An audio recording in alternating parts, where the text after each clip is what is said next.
આંબા કલમની અંદર આપણે કેરી લીધા બાદ આગલા વર્ષની તૈયારી કરવી જોઈએ, કારણ કે ઘણા ખેડૂત મિત્રો કેરી જે સમયે આવે છે એટલે ફ્લાવરિંગ આવે છે એ સમયે વધારે ફ્લાવરિંગ કેવી રીતે આવે, કેરી કેવી રીતે વધારે સાઇઝની મોટી થાય એના માટે અમારો કોન્ટેક્ટ કરે છે અથવા પૂછપરછ કરે છે.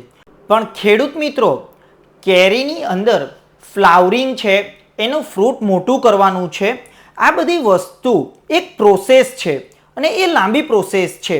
તો એ તરત જ આપણે કરીશું, સ્પ્રે કરીશું, કોઈ ખાતર આપીશું, એનાથી રિઝલ્ટ મળે છે, પણ એ 100% રિઝલ્ટ નથી. એના માટે આપણે જે આપણી કેરીની ચાલુ સિઝન છે એ પૂરી થયા બાદ તરત જ આપણે આગળની સિઝનની તૈયારી કરવી પડે છે.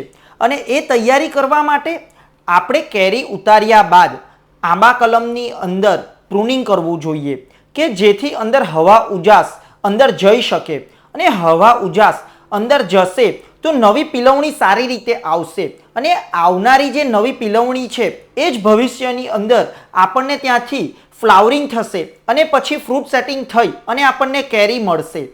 તે ઉપરાંત આંબા કલમની અંદર જે પણ ખરાબ દાળીઓ છે, માલ ફોર્મેશનવાળી દાળીઓ છે, ફંગીસાઇડવાળી દાળીઓ છે, એને દૂર કરવી જોઈએ.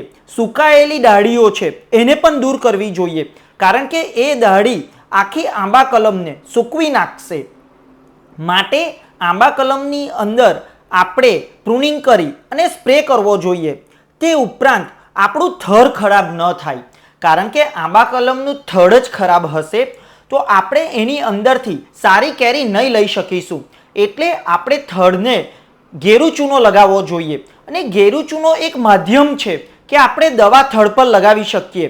તો આપણે ગેરુ ચૂનામાં દવા લઈ અને સાથે થડ પર લગાવવું જોઈએ.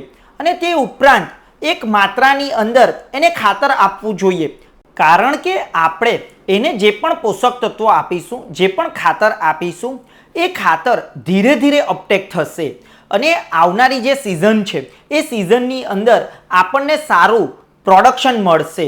તે ઉપરાંત આપણી જે કેરીની સાઇઝ છે એ મોટી થશે.